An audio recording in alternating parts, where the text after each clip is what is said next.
নমস্কার, গুরু কৃপাই কেবলম। আজকের আলোচ্য বিষয় হচ্ছে মানব দেহে তিল চিহ্ন। মানব দেহে তিল চিহ্ন কোথায় কি তিল থাকলে কি হয় সেই নিয়ে দু চারটি কথা বলছি। 1 নম্বর পয়েন্ট, মাথায় যদি তিল থাকে, মাথায় যদি তিল থাকে মেধাবী, ধীর প্রকৃতি এবং বিদ্বান হয়। মাথায় তিল থাকলে মেধাবী, ধীর প্রকৃতি এবং বিদ্বান হয়। 2 নম্বর পয়েন্ট, কপালের ডান দিকে থাকলে, কপালের ডান দিকে যদি তিল থাকে, জন্মগত তিল থাকে, তাহলে ধনবান ও সর্বসুখে সুখী হয়। কপালের ডান দিকে যদি তিল থাকে তাহলে ধনবান এবং সর্বসুখে সুখী হয়। 3 নম্বর পয়েন্ট, কপালের বাঁ দিকে তিল থাকলে অস্থির চিত্ত হয়। কপালে যদি বাঁ দিকে তিল থাকে তাহলে অস্থির চিত্ত হয়।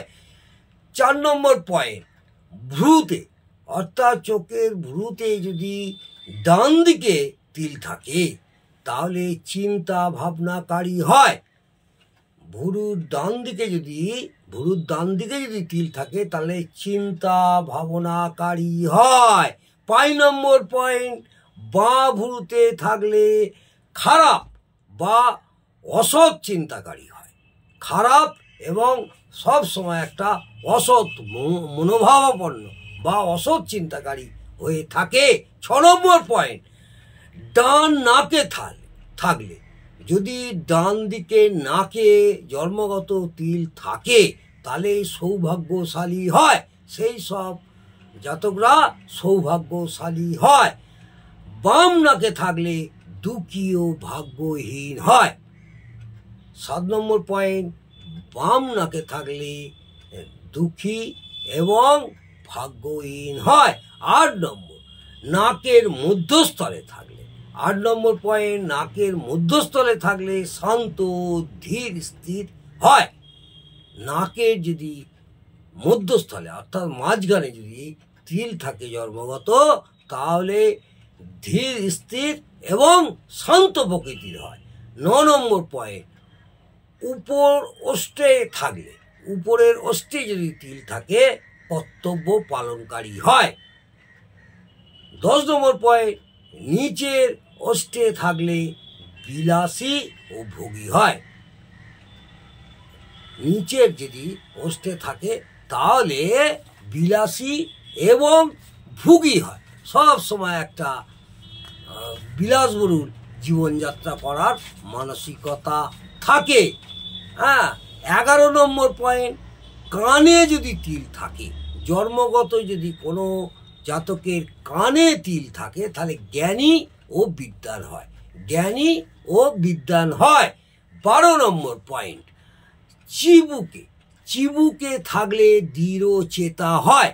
চিবুকে থাকলে দৃঢ় চেতা হয়। গালে থাকলে দুঃখী হয়। 13 নম্বর পয়েন্ট, যদি গালে কোনো তিল থাকে তাহলে দুঃখী হয়, এটা মাথায় রাখবেন। 14 নম্বর পয়েন্ট, চোখে যদি তিল থাকে তাহলে দূর দৃষ্টি সম্পন্ন হয়। চোখে যদি তিল থাকে তাহলে দূর দৃষ্টি সম্পন্ন হয়। কণ্ঠে যদি তিল থাকে, 15 নম্বর পয়েন্ট, কণ্ঠে যদি তিল থাকে ধনবান ও বিদ্বান এবং জ্ঞানী। কণ্ঠে তিল থাকলে ধনবান, বিদ্বান এবং জ্ঞানী হয়। বুকে থাকলে ধীর, মতি, জ্ঞানী ও অর্থবান। বুকে যদি তিল থাকে, কোনো জাতকের বুকে যদি তিল থাকে ধীর, মতি, জ্ঞানী ও অর্থবান হয়। 18 নম্বর পয়েন্ট, বাঁ হাতে যদি তিল থাকে, বাঁ হাতে যদি তিল থাকে তাহলে অসৎ কুকার্যে ব্রত হয়। বাঁ হাতে যদি কোনো জাতকের তিল থাকে তাহলে অসৎ কুকার্যে ব্রত হয়। 19 নম্বর পয়েন্ট, কাঁধে যদি তিল থাকে, কাঁধে যদি তিল থাকে তাহলে পরিশ্রমী, দৃঢ় মনা ও ধৈর্যশীল। পরিশ্রমী, দৃঢ় মনা ও ধৈর্যশীল হয় যদি কাঁধে তিল থাকে। 20 নম্বর পয়েন্ট, পেটে যদি তিল থাকে ভোজন বিলাসী ও পেটুক হয়, খেতে ভালোবাসে। আর 21 নম্বর পয়েন্ট, পিঠে থাকলে শ্রমজীবী হয়, কঠোর পরিশ্রম করতে হয়, শ্রমজীবী হয়। 22 নম্বর পয়েন্ট, করতলে থাকলে কাজ কর্মে বাধা বিঘ্ন সর্বদা লেগেই থাকে। করতলে তিল থাকলে বাধা বিঘ্ন সব সময় লেগে থাকে। 23 নম্বর পয়েন্ট, পরপৃষ্ঠে থাকলে দৈব দুর্ঘটনায় মৃত্যু পর্যন্ত হতে পারে।